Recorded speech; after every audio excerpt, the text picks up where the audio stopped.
We ran it on QI a few years ago. Yeah. Which was, there's no such thing as a fish. Yeah, there's no such thing as a fish. No, seriously, it's in the Oxford Dictionary of Underwater Life.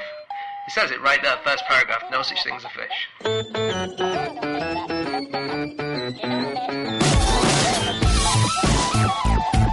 Hello, and welcome to another episode of No Such Thing as a Fish, a weekly podcast coming to you from the QI offices in Covent Garden. My name is Dan Schreiber. I'm sitting here with three other elves, James Harkin, Alex Bell, and Anna Chazinski. And once again, we've gathered around the microphone with our four favorite facts from the last 7 days. And here we go. In no particular order, here they are. Okay, fact number one, Alex. Okay, when he was bored, Calvin Coolidge used to ring a bell to summon his bodyguards and then hide from them under the Oval Office desk. Really? Yep, just as a joke. But, I mean, presumably after the first time you've done that... Or did they have to be like parents to a 4-year-old child? Yeah. Oh, where could he be? Oh, no! Probably. Yeah, I wouldn't have much trust in them if they were continually fooled by it, like, every time. That would be the worst. You would fire your Secret Service straight away. You'd be like, seriously, this is the second time. You're done. Yeah. Well, actually, speaking of firing people and hiding, I found a sort of slightly related fact as well, a secondary fact. Herbert Hoover had a really strict privacy policy to the point where whenever he or his wife were on the approach, the White House staff would signal to each other using the bell system in the White House and then hide in a cupboard or behind bushes or something like that because he hated seeing his staff and really liked his privacy, and they risked being fired if they were seen. So anytime he came into a room, they would sort of have to scramble around and try and hide somewhere. They got so used to doing this that when Harry Truman took over the presidency, moved into the White House, he was like, where are all my staff? Herbert Hoover invented Hooverball, didn't he?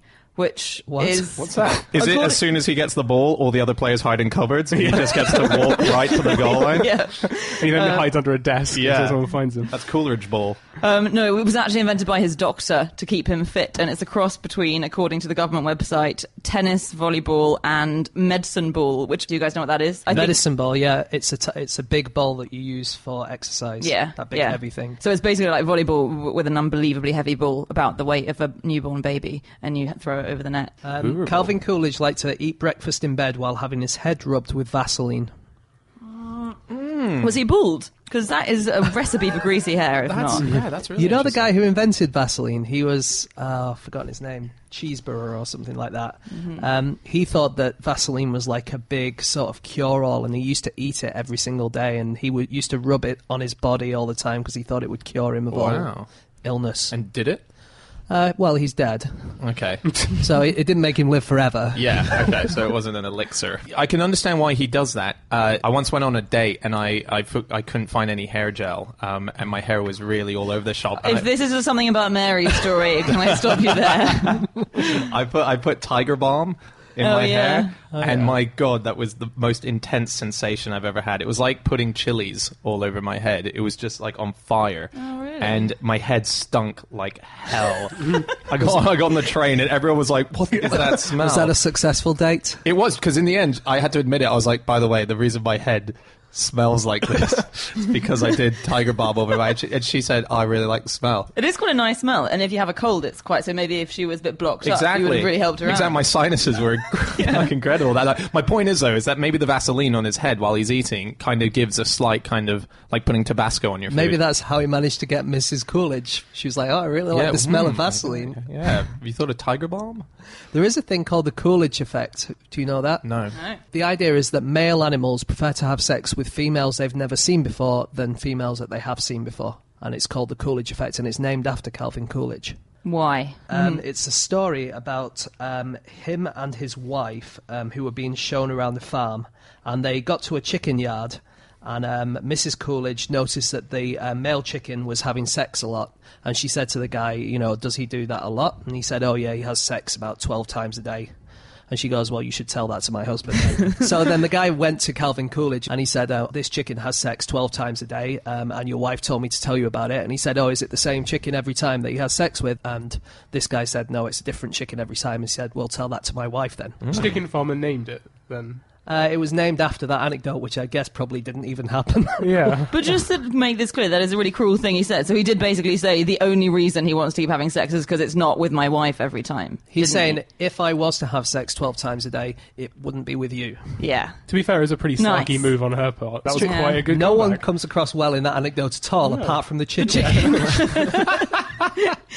Do you know, I only found this out the other day, a weird number of presidents have won Grammy Awards for spoken word albums. Really? So I stumbled upon this because Hillary Clinton did a spoken word album, which was some kind of, telling us how we should live better album in the 90s. Obama's won 2 Grammys Oh, for Dreams. spoken words. Yes, for his of autobiographies. books, They are well spoken. Yeah. It's true. Clinton's got one. Both the Clintons have got one. Jimmy Carter. Kennedy. To be a president, you post-mortem. have to be well-spoken, though, don't you? You have to be good at doing speeches, so it's Yeah. not that surprising, I It guess. makes total sense. Yeah. Yeah. I wonder who didn't get one. Well, George Bush certainly didn't. Did he not? Yet. Maybe. So, Is the Michelle Grammy Obama. night just full of presidents just waiting? And the best spoken word, we got Clinton, Obama. I think the presidents are the only ones who were asked to make audio tapes. It would be like, and the winner is Calvin Coolidge. Has anyone seen Calvin Coolidge? I want to talk about hide and seek, because we were talking about Oh, yes, yeah. Coolidge playing hide and seek.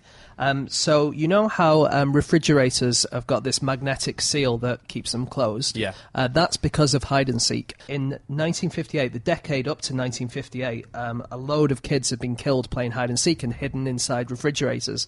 And so the new law was brought in saying that they had to be capable of being opened with a 15-pound push from inside. And as soon as that law came in, they had to come up with a way of making sure they stayed closed, but were able to be open from the inside, and that's how the magnetic thing came in. push? Because previous to that, would it lock and then... Well, they used to have latches It'd on have them. latch, so the kid would be stuck inside. Yeah. Okay. That's interesting because I only found out recently that in Back to the Future, the time machine was originally supposed to be a fridge. Was it? And the reason it was changed was because of a fear that kids would start trying to imitate them and locking themselves in fridges. Ah. Yeah. Should we wrap up on this one? I- It feels... no, go for it. I was just looking at hobbies of presidents, which are quite good, and Oh, related yeah. to hide and seek. So Woodrow Wilson made his Secret Service staff paint his golf balls black in winter, didn't he? So that he could still see them in the snow. But in more humorous news, one of Einstein's favourite hobbies was sailing, and he loved to sail even though he couldn't swim and refused to wear a life jacket. And at one point in his life, he had to be pulled from the water by a teenager who heard him crying out for help and pulled Einstein out of the water. And the teenager just disappeared, so no one knows who that teenager was, but Einstein's life saved by a teenager. But bizarrely, this year, there's a fish called Einstein in Blackpool, and it got a bladder infection, which meant that it stopped being able to swim and just sank to the bottom. And so the guy in Blackpool has designed a tiny fish life jacket, which the fish now uses to swim in. So, unlike Einstein, this poor Einstein fish has been forced into a life jacket and given the chance to swim again. I just think that's a really weird mirroring of the real Einstein's life. Okay, time for fact number 2, and that's my facts. My fact this week is that until 2011, the sun was only in theory a sphere, but it's now confirmed to be a sphere. Oh, yeah? How have you confirmed that? NASA confirmed it. Oh, did they? Yes. How did they do that? So NASA, basically, and this was a headline that appeared on NASA's official website on February the 6th, 2011. It said, "It's official, the sun is a sphere." And the idea was that NASA had 2 twin stereo probes, they were called stereo, and they went to either side of the sun and took the first 3D photo. Basically, they got to the dark side of the sun, as it were. Yeah, they got to not- the side that we never see. Yeah, it's not dark as such, though. But just in terms of badly chosen words, it's the dark That side would have of the been sun. amazing if they got to the other side and it turned out to be dark. Yeah, that would be amazing. Or flat, or hologram, something awesome. But anyway, I just find that amazing. I find that we've gone all this time and just assuming that scientists agree that it's a sphere. Yeah. And it's probably a bit tongue-in-cheek, but I just like that is how far scientists do actually go. Might not be. Might not be. That's what they say. Yeah, might Until not then. be. Yeah. It is Could be. amazingly spherical, the sun. Yeah, they don't understand why this is the case. It was discovered only in 2012. It's the most perfect sphere in nature by quite a long way. And I think it's the second most perfect sphere in the universe that we know of. And What's the first? The first are the silicon balls that have been used as a replacement for the kilogram. So one incredible thing is that if you scale the sun to the size of a beach ball, its bulge, the biggest dip in it, would be less than the width of a human hair. But even so, the biggest dip on the sun, so it's the biggest difference between its smallest diameter and its biggest is 10 kilometers. And if my math is right, if you blew up this perfect sphere that we've created to the size of the sun, then the biggest dip in it would be about 120 centimeters. I know you always wanted to have a Guinness Book of record, Dan. Yes. One that you can't have is the record for longest time spent staring at the sun, because the Guinness Book of Records specifically refuses to accept entries for that one. Why? Because it's too dangerous? Because it's too dangerous. Isaac Newton used to do experiments where he would look at the sun for as long as possible, and he did it one time for so long that he had to shut himself up in a darkened room and wait for his sight to return, and it took 3 days for his sight to return. Not so 3 smart, days. these scientists. Yeah. Not so smart. In 1999, when there was an eclipse, a lot of people were looking at the sun then, and when people obviously damaged their eyesight and they went to hospital afterwards, the doctors could tell exactly when they looked at the sun by looking at the impression on their retinas.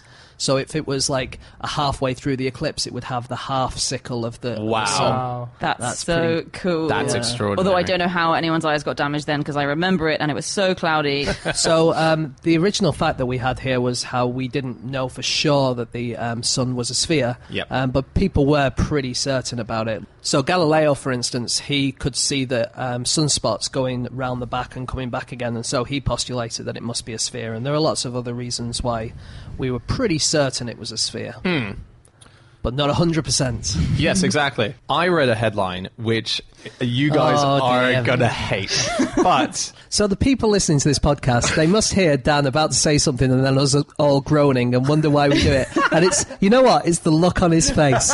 As soon as he's about to say something ridiculous, he has this look as if to say, I'm a naughty boy, you guys are all going to shout at me. And anyway, go on. okay, so the world almost ended in 2012, but we good start. survived by a week. This is what happened. The sun had a ginormous solar flare in Right. 2012, around July, and it shot out into one particular bit of space. We were a week away from the end of the path of where it went out to. And scientists have said that if we were in the path, if we were a week ahead in time, or if it happened a week later and we were in that path, the size of the solar flare would have knocked us basically back to the Dark Ages. It was literally, we were that close to destruction. Well, and if we'd just been a bit further ahead in our rotation around the sun. Yes, we would have been in its path. So it's just, we just happened to not be in its path. Wow. I am slightly terrified of the sun because there is this massive risk of coronal mass ejections just wiping out all technology on the planet, which is just a horrible idea. There was a massive solar storm in 1859, which is the storm that has had the biggest effect on Earth since records began on this. And the biggest piece of technological infrastructure that existed at that point was the telegraph network. And it basically, all across Europe and US, it basically shut down. Everyone unplugged their machines, but there were sparks flying off all the pylons. And even if you turned off the transmitters, they were still sending and receiving messages. And aurorae were seen all over the world. And in places like the Rocky Mountains, it was so bright that the gold miners actually got up and started making breakfast because they thought it was daytime. Wow. In the middle of the night. Wow, really? Yeah. Lloyd's of London, the insurance people, in 2013, they did a study using the data from 1859 to work out how much it would cost if that kind of thing happened today. And they estimated that in the US, it could cost up to $3 trillion worth of damage, even if it was just that strong. So it could go so much worse than that. Very scary. Yeah. You know, you were just saying about these guys who woke up in the middle of the night because they saw the corona. Earlier this week, there was an earthquake in California. It was in the Napa Valley where they make wine, and enough people around there have these, these exercise bands that are attached to the internet, and it can tell how many steps you've done every day and how your heart rate's doing and such like that. Yeah. And they could work out who had woken up at the same time as this earthquake went off. And they found out that more than half of the people who woke up during the earthquake stayed up for the rest of the night, even though it went off at 3 a.m. Oh, really? Isn't that cool? Yeah, that's just very cool. just a way that you can take information that was for another thing and then work out how humans react to something. Yeah. You mentioned California Oh, yeah. and the sun. So relatedly, there's a big solar plant in California, and when birds fly over the top of it, often they catch fire because the sun's rays are being so concentrated. So then they've called them streamers, the guys who work there, and these birds fly through and can't ignite, spontaneously combust mid-flight Wow. and set on fire. It's really sad. Yeah, for it's very birds, sad. They but- must freak out mid-flight. Like, Yeah. that's never happened before. Yeah. Whoa. You're on fire. Oh, why, thank you. No, you're on fire. You're literally. Wow. Okay, time for fact number 3, and that is Jasinski. Yeah, my fact is that there are some birds' nests that contain over 100 rooms and are so heavy that they cause trees to fall down. What? Yeah, so these are really cool. This is my new favourite creature, I think, the sociable weaver bird, which you find in southern Africa, in South Africa, Botswana, places like that. And they are really sociable. So they build these gigantic nests where up to 400 birds will live in one nest, and they have loads and loads of different chambers. And they're incredibly efficient for a bunch of different reasons. But they do weigh an enormous amount, and so Trees will collapse? Yeah, a tree recently collapsed under their weight, so they can weigh almost 1,000 kilograms, which I think is about as much as 12 adult men. So if you stick 12 adult men in a tree, it's likely sometimes the branch is going to break. And it did. The desert where most of these birds live is obviously very hot in the daytime and gets very cold at night. And it's insulated so that if you go right into the middle of this nest where they all roost together, then it's much warmer at night, like more than 10 degrees warmer than it is in the daytime. And then in the daytime, if you hang out in the outside chambers, it's more than 10 degrees cooler than it is in the daytime because it's so well shaded. Wow. Do they have different rooms for different things? Or do they all have their own rooms and stuff? All the pairs have their own rooms. So each room will be a pair, and sometimes their offspring. And then in the centre will be where they all sleep together. It's like a hotel. It really is. It's incredible. That's It is amazing. like Wow. a huge And it's luxury not just mansion. that. Is it that other birds live in there as well? Yes. I saw a list of some of the other birds who live there. They include the familiar chat, the ashy tit, and the rosy-faced lovebird. But yeah, they do. They let other birds live in them, which I think is also great of these guys. When they've got a spare room going, they say to their mates, hey, you couldn't be asked to build a nest? Don't worry. So they're like a hostel. It's like Airbnb. Yeah, exactly. Badgers do that as well, don't they? Do they? Yeah, because badgers have sort of like a very similar to a rabbit hole, but because rabbits only let rabbits in, but badgers are like, if they see a rabbit, they'll be like, come on in, mate. Sure. Really? Yeah, and they let them live with them, yeah. Are you sure this isn't Watership Down? Or might be Wind in the Willows. Wind in the Willows, yeah, that was awesome. Badger, they all wear tweed, right? Prairie dogs we've done on QI as well, quite extensively, and they're quite similar to these birds, and I also like them for it, aren't they? Because they have enormous burrows, prairie towns, I think they're called. So they're smaller than they used to be because they're now more in danger, but in 1900, a prairie town was found that took up 25,000 square miles and housed 400 million prairie dogs. But What? How many? 400 million. 400 million. Are you hearing the number? That's like the population of America, isn't it? Yeah. So you've more got... prairie dogs in America than humans. That's amazing. In one house? It's in a book called Prairie Conservation: Preserving North America's Most. Why do they need to conserve these things? There's 400 million in every single house. They're doing good. But they let other animals live in their homes as well, so you get burrowing owls. And How is there snakes. any room? Come on in, squeeze in. Let's go back to nests. Yeah, Yeah, sure. Tell us about nests. You were talking about the temperature of the nest, how it fluctuates. Yes. I found something great thing about temperature in nests. The sex of an alligator and some other reptiles like lizards and turtles is determined by how warm the nest is that they're laid in. So for alligators, if the egg is kept in a nest at 30 degrees, it turns out female, and if it's 34 degrees, it turns out male. Really? Yeah. So in 2009, some researchers found a gyrfalcon nest in the Arctic, and they did some radiocarbon dating on it, and they found that it had been in use for 2,500 years. So people had been living there since the Roman era. Or birds had been living there, I should say. Birds just outside going, get out of my house. Wow, that's incredible. Yeah. Dan, you've been away at the Edinburgh Festival. Yes. While you were away, Greg Jenner came in, who was in one of our earlier podcasts. He's the historian from Horrible Histories. And we were talking about a human nest. It was like a mattress inside a cave somewhere in Africa. So this mattress was in use for 77,000 years. Wow. 77,000 years. Imagine how long that is. Like 2,000 years was like when Jesus was around. When Jesus was around. 77,000 years Is it they still were in using use? this mattress. No. Oh, okay.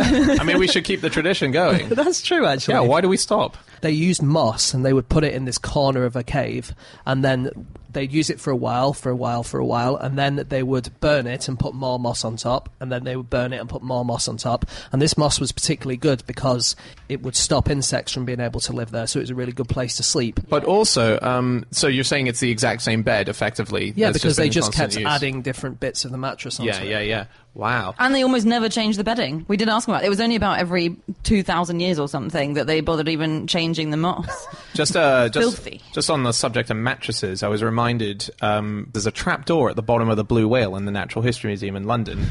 When they opened it up, they discovered a mattress in there.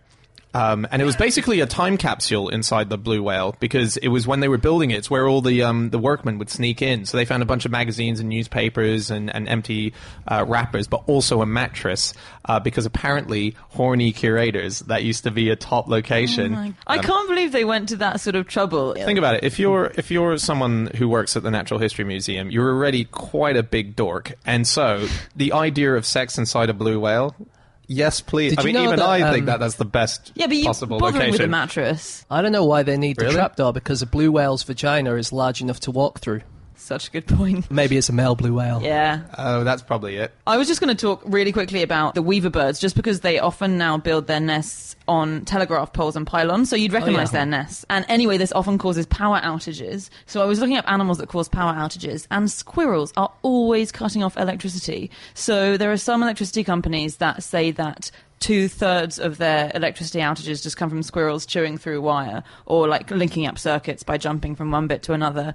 And they've shut down the NASDAQ twice. I think an estimated $20 million worth of shares were not traded in that time. 20 million? Okay, guys, numbers can be big. Let's get over it. Okay, time for the final fact of the show. James.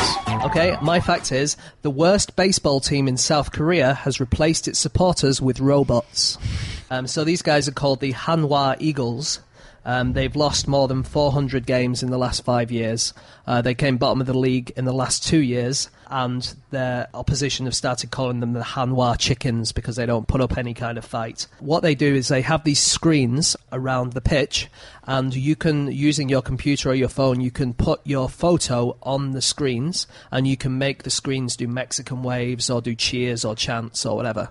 I just think that's quite a... That is cool. God, that's so sad, isn't it, though? I mean, so the players... And is the idea that the players are supposed to feel rejuvenated at the sight of automated things which are being forced mechanically to cheer them on? Yeah. I think when it's you solving... put it like that. Yeah. I think it's a bit demoralising. It's solving the wrong problem. Like, the problem is the bad team, not that the fans are booing because they suck so much. It's like, do you know what we got to solve about this? Our fans. They're the problem. Let's invest all our money in futuristic robot fans better coach. to cheer as we lose again and again and again. Okay, so here's another way of using your fans, maybe a slightly better way. You guys don't like the robot thing. I like the robot thing. I just think it's not solving an issue. Okay, well, the Washington Bullets had this super fan called Robin Ficker. And what they would do with him is they'd let him sit behind the opposing coach's bench. And they would give him a megaphone, and he would make fun of the opposing team by shouting at them. So he would make fun of the coach's outfits, or when the Chicago Bulls came to play, he read the sex passages of the Bulls coach's autobiography at him during the game. Wow. That is distracting. I was looking up robots and death. And I found out that Jeremy Clarkson was nearly killed by a robot on Robot Wars. Oh. Apparently one of the robots was fighting another robot, and a circular blade came loose and zoomed across the studio, and they had it on film, and they played it back in slow motion, and it went across his head 2 inches above his scalp. Whoa! Wow. So, yeah. We actually know who the first person to be killed by a robot, and his name was... Robbie Williams. Robbie Williams. Yeah. How was he killed by a robot? It was in a... He was in a car factory or something like that, and he was in a Ford factory, and he was hit by a protruding arm, and he was killed by that. So it was like, because it was an arm, kind of was a robot. Yeah. Well, it was a big mechanical device. It was for moving car parts from one end of the factory to the other, and he got hit on the head really hard for it. The second guy who got killed by a robot definitely got killed by a robot. His name was Kenji Urada, and that was 2 years later, and he got pushed into a grinding machine by a robot arm. Ooh. Yeah. Like, was it malicious intent? So there's never been a malicious death. There is an innate human fear of robots. The first use of the word robot was in a play by Czech playwright Karel Čapek called Rossum's Universal Robots, and it was about robots trying to take over and kill people. 9% of Americans, when surveyed, admit that they will have sex with a robot. Or would have sex with a robot. There was that book called Sex and Robots, which it's a guy who's a huge computer scientist and chess champion saying that he thinks we'll have sex with robots within 50 years. Oh, he's one of the 9%. Yeah, definitely. Yeah.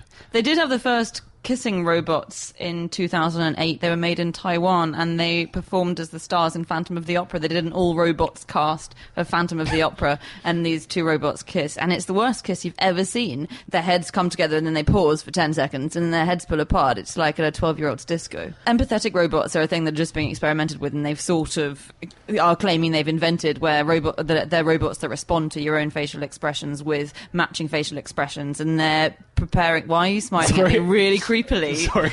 Okay, Sorry. I'm going to stop looking at you. So they've come up with empathetic robots now whose faces... Stop it, everybody. They've come up with empathetic robots whose faces mirror the facial expressions that humans have in the hope that they can care for lonely humans in future. But again, a bit like the fake cheering crowds in Korea. It seems like a sad thing if you need a robot to fake empathetic facial expressions in order to feel okay. Our buddy, Levin Skyra, who was on this podcast a few episodes ago, just actually took part in the opposite version of what we're talking about, which was the World Robot Football Cup. Oh, yeah. And he went out to Brazil, I think. It was in Brazil. Yeah, it was in Brazil, yeah. And so it was robots playing against each other at football. And Levin was saying that they've projected that within 50 years... a robot football team will be able to beat a human football team. And within 2 months, they'll be able to beat Man United.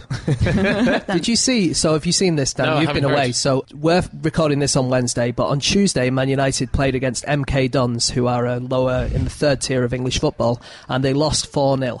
Whoa! And there was a great thing on Twitter. There was a girl who'd got a free bet from an online betting site, and she put £2.50 on Man United to win 4-0, but had accidentally put £2.50 on MK Dons to win 4-0 at 500 to 1. Wow. I know, and she was like, oh my god, I've won over £1,000. That's great. Yeah. Anyway, let's talk about... Oh, would you like to talk about... I was going to talk about sports fans, since we're on sports now.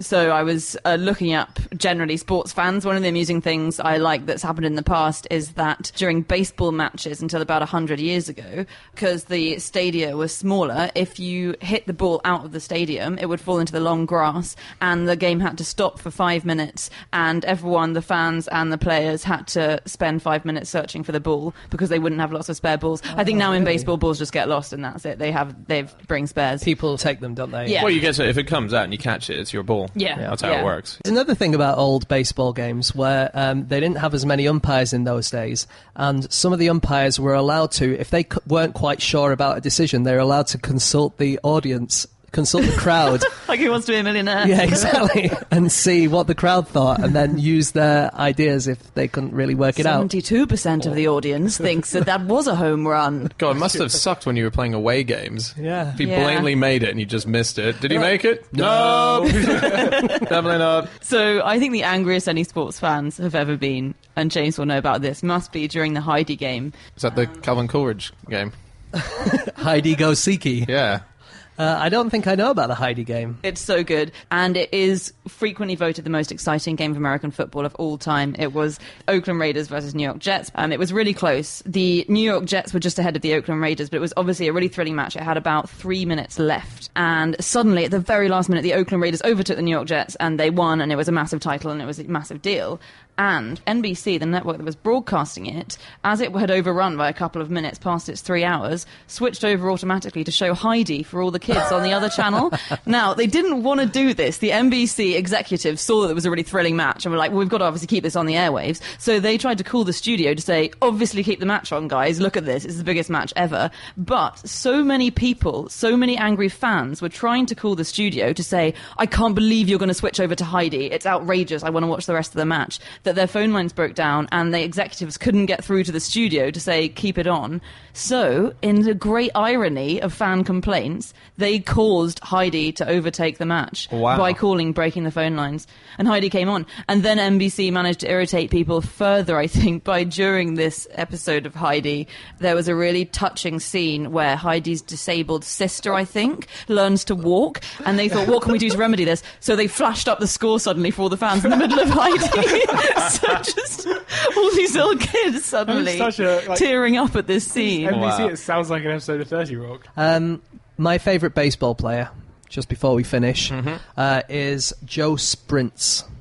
Okay, and one of his rivals, another baseball catcher, had caught a ball that had been dropped from the top of a building, and he got a world record for the highest catch from a high point.